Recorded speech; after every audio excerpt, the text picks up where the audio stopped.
Buenas tardes, apreciados estudiantes, bienvenidos a nuestra clase virtual de razonamiento verbal del nivel primario, ¿no? Bien, en esa oportunidad vamos a ver lo que viene a ser el texto, ¿no? Ahora, muy aparte del texto, porque acá ya vamos a ver textos aplicativos, vamos a ver lo que es el texto y principalmente lo que es el cuento. Vamos a ver la estructura, cómo se da y vamos a entender y comprender un cuento, ¿sí?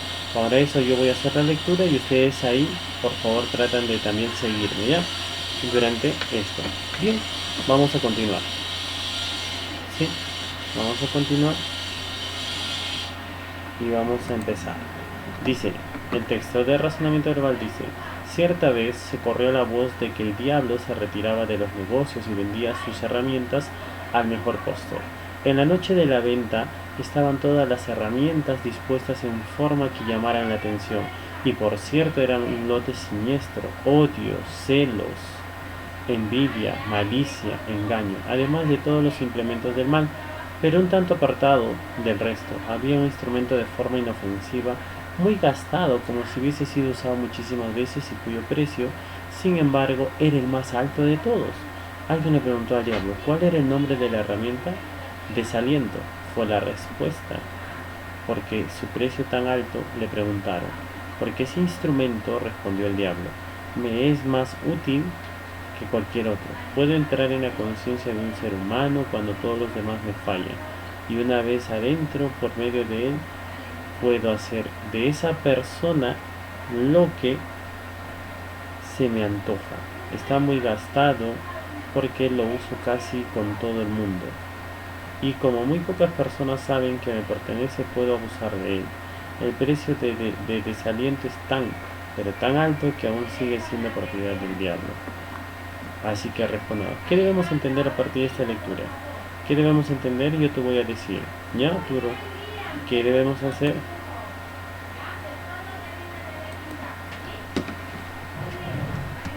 De no dejarnos ganar. ¿Por qué no debemos dejarnos ganar? ¿Por quién? ¿Por quién no debemos dejarnos ganar? Por las herramientas del diablo, ¿no? Listo, dice. ¿Crees que las personas hoy en día se dejan llevar por el desaliento? Me menciona. Claro que sí. Cuando no puedes con alguna tarea encomendada. Otro, por ejemplo, cuando te frustras. Listo. Elabora con tus compañeros. Esto lo haces de manera individual. Tú mismo haces esta pregunta, ¿sí? Ahora sí, vamos a desarrollar esto. Que dice acá, ¿no? Vamos a ver el cuento de horror escrito por Howard Phillips, ¿no? Howard Phillips, Lovecraft, ¿no? Vamos a ver, pertenece a una mini secuencia de 6 historias que puedes ir viendo, ¿no? Dice, a ver, vamos a dar lectura a esta historia y presta mucha atención, es muy extensa, sumamente extensa, así que no te duermas, ¿sí? Vamos a hacer la narración o la lectura de esto. Dice Howard Phillips Lovecraft. Dice, de Herbert West, amigo mío durante el tiempo de la universidad y posteriormente, no puedo hablar sino con extremo terror. Terror que no se debe totalmente a la forma siniestra en que desapareció recientemente, sino que tuvo origen en la naturaleza entera del trabajo de su vida y adquirió gravedad por primera vez hará más de 17 años, cuando estábamos en tercer año de nuestra carrera en la Facultad de Medicina de la Universidad Miskatonic de Auckland. ¿Ya? Mientras estuvo conmigo, lo prodigioso y diabólico de sus experimentos me tuvieron completamente fascinado,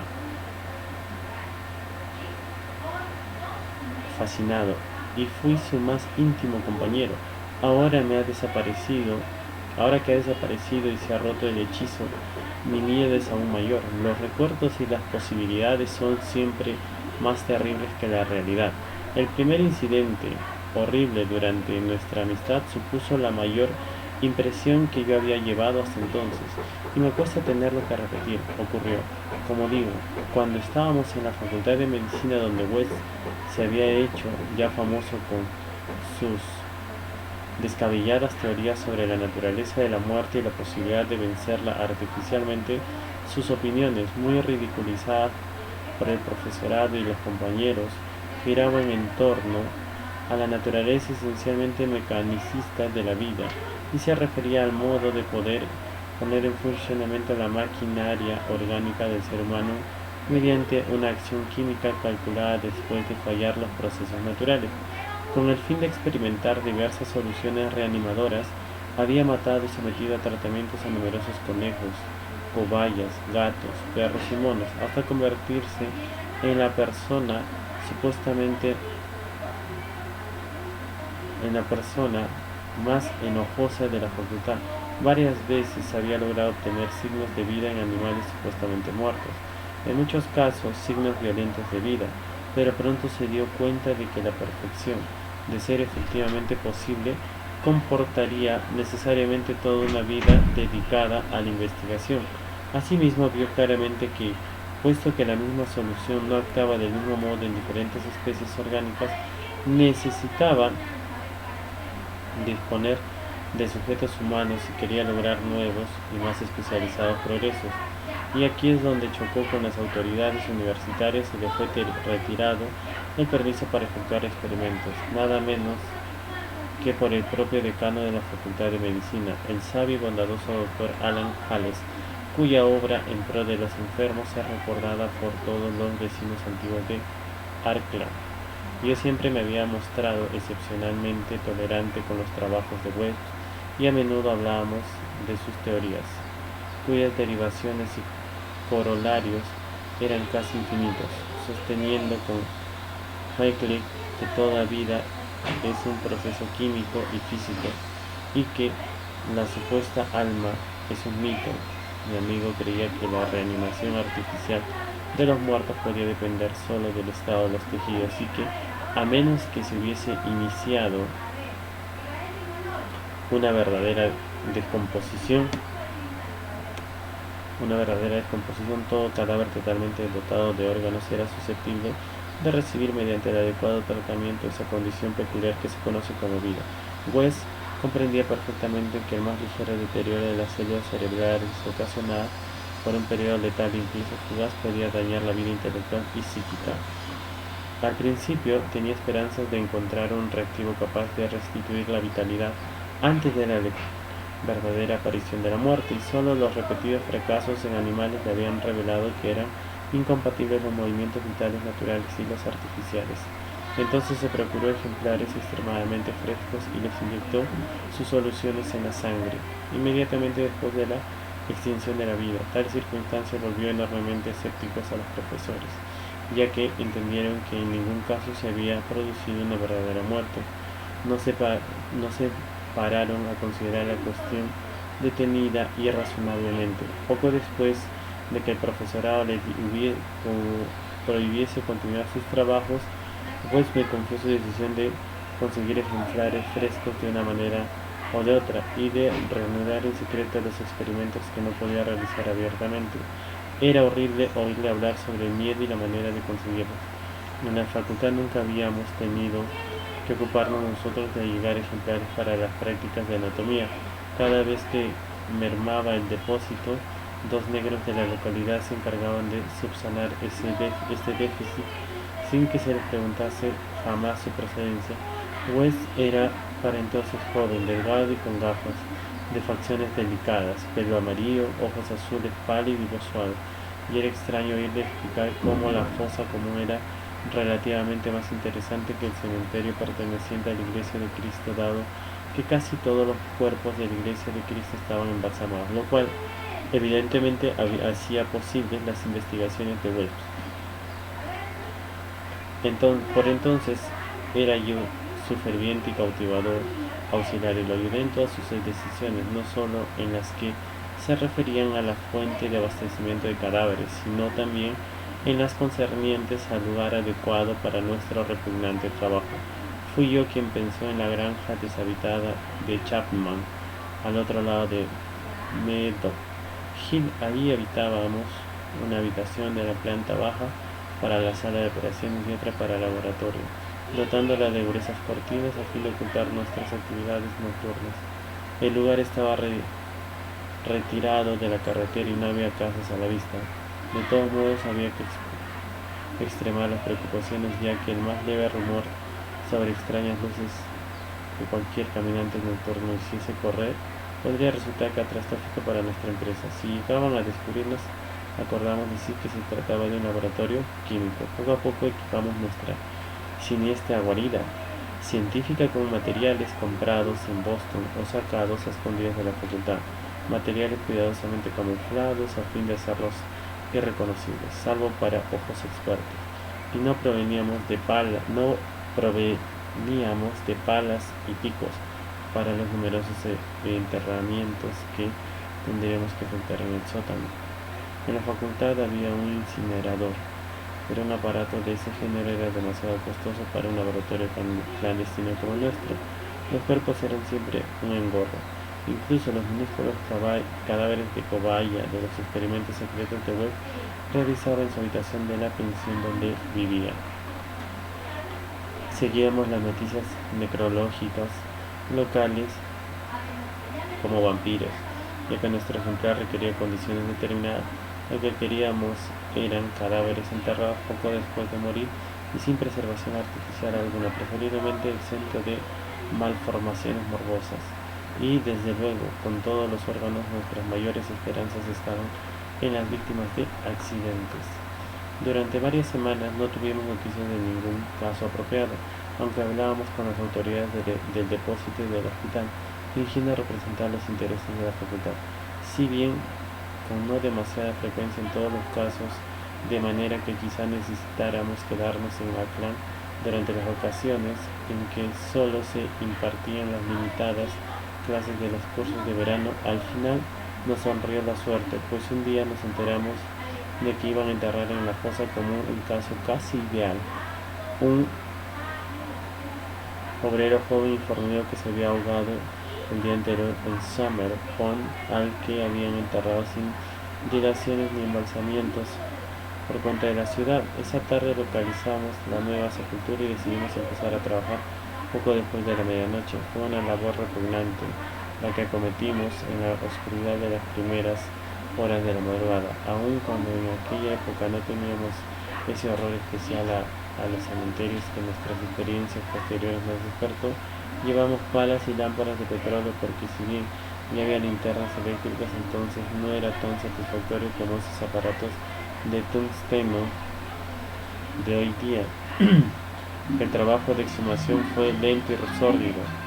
Podía haber sido horriblemente poético si en vez de científicos hubiésemos sido artistas. Y sentimos alivio cuando nuestras palas chocaron con madera. Una vez que la caja de pino quedó enteramente al descubierto, bajó West, quitó la tapa, sacó el contenido y lo dejó apoyado. Me incliné, lo agarré y entre los dos lo sacamos de la fosa. A continuación,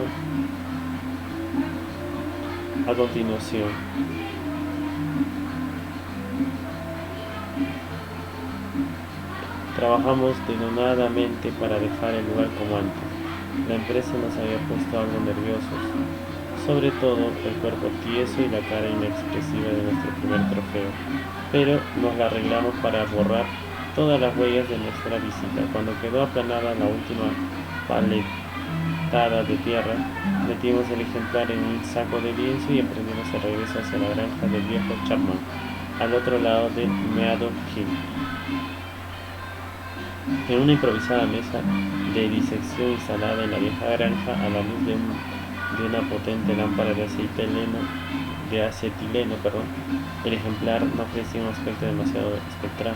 Había sido un joven robusto y muy poco imaginativo, al parecer un tipo saludable y plebeyo, constitución ancha, ojos grises y cabello castaño, un animal sano, sin complejidades, psicológica y probablemente con unos procesos vitales de lo más simples y sanos. Ahora bien, con los ojos cerrados parecía más dormido que muerto.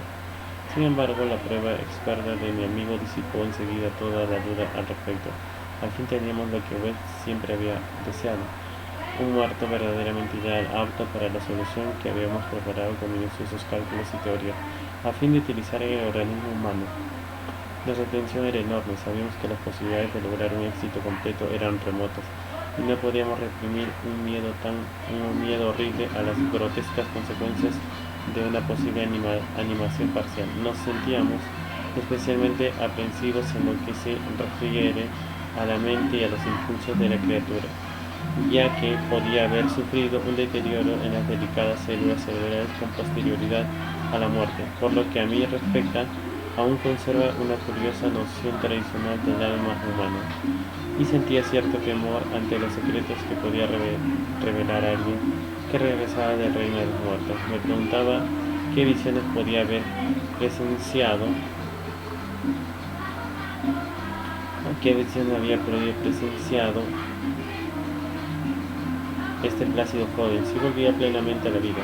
Pero mi expectación no era excesiva, ya que compartía casi en su mayor parte el materialismo de mi amigo. Él se mostró más tranquilo que yo al inyectar una buena dosis de su fluido en una vena del brazo del cadáver y vendar inmediatamente el pinchazo. La espera fue espantosa, pero West no perdió el aplomo en ningún momento. De cuando en cuando aplicaba su estetoscopio al ejemplar y se apartaba filosóficamente los resultados negativos. Al cabo de unos 3 cuartos de hora, viendo que no se producía al menos signo de vida, declaró decepcionado que la solución era inapropiada. Sin embargo, decidió aprovechar al máximo esta oportunidad y aprovechar una modificación de la fórmula. Antes de deshacerse de su macabra presa, esa tarde habíamos cavado una sepultura en el sótano y tendríamos que llenarla al amanecer, pues aunque habíamos puesto cerradura a la casa, no queríamos correr el más mínimo riesgo de que se produjera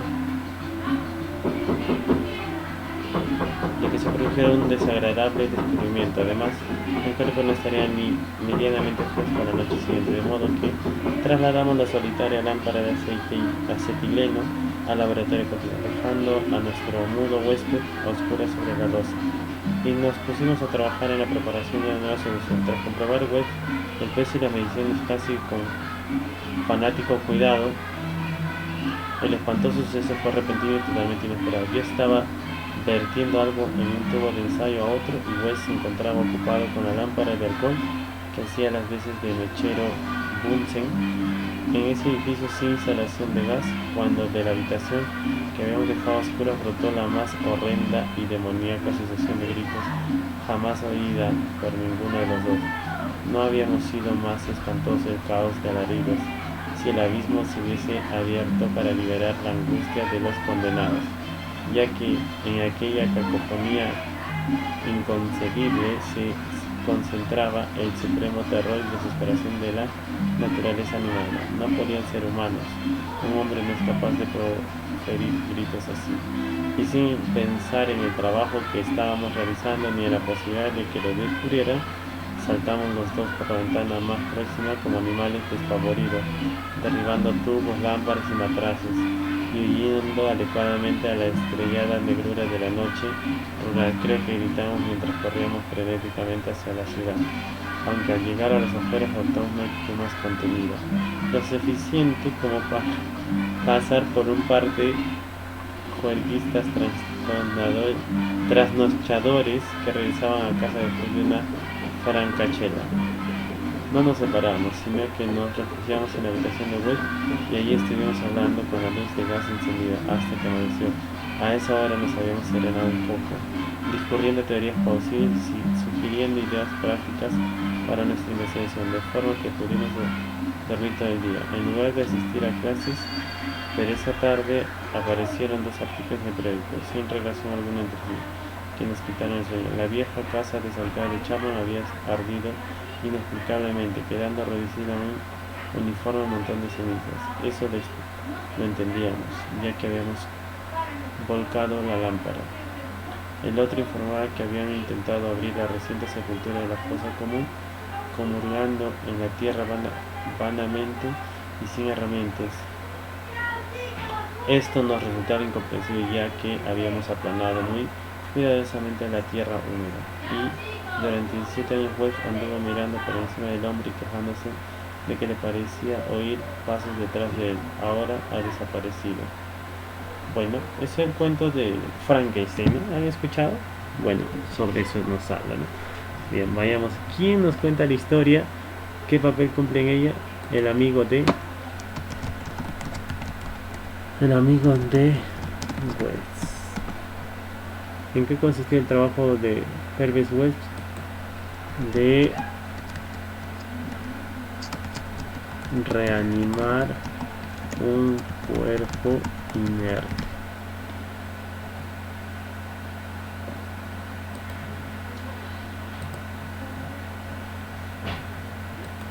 ¿Con quiénes experimentó en la fase inicial? Con animales pequeños. ¿Qué limitaciones tenían estos resultados? ¿Qué limitaciones? Que no eran cuerpos de personas. ¿Cuál es el concepto de alma para los protagonistas? De un cuerpo. Describe físicamente a Phelps. Era delgado, con lentes. ¿Cómo era?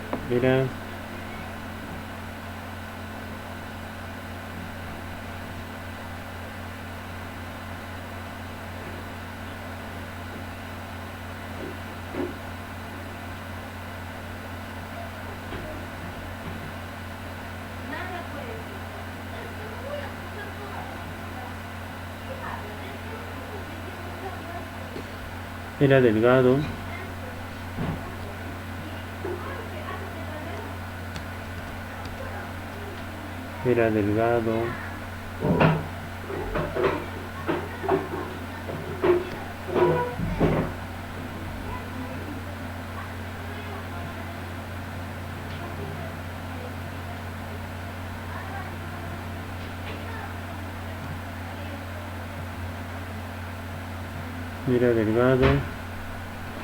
alto, ¿no? ¿Por qué no se podían usar los cuerpos de la Iglesia de Cristo? Porque ya habían sido embalsamados. ¿Por qué se instalaron en la granja? Porque estaba alejado de la ciudad.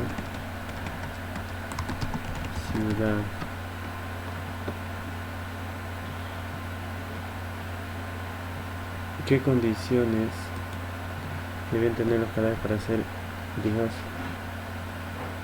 No debían haber sido embalsamados.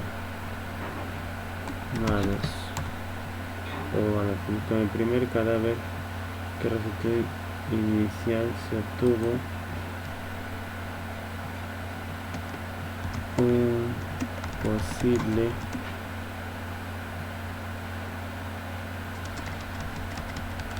una posible reacción.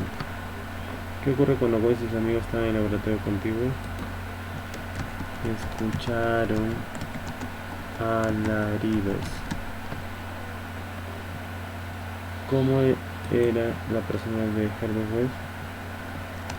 Era tranquilo, pero con ganas de querer experimentar.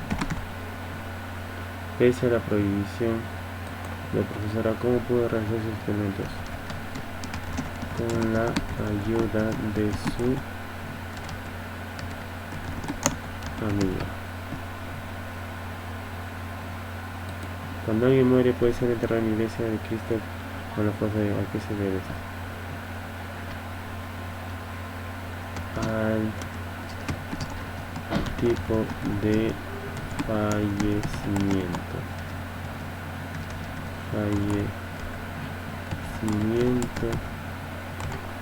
El grito que West y su comunidad escucharon era humano. ¿Cuál es la decisión? Que no era humano. Posiblemente el cuerpo que habían practicado. ¿Qué hace suponer la noticia sobre algún hurgado en la fosa común? Por los indicios que habían encontrado.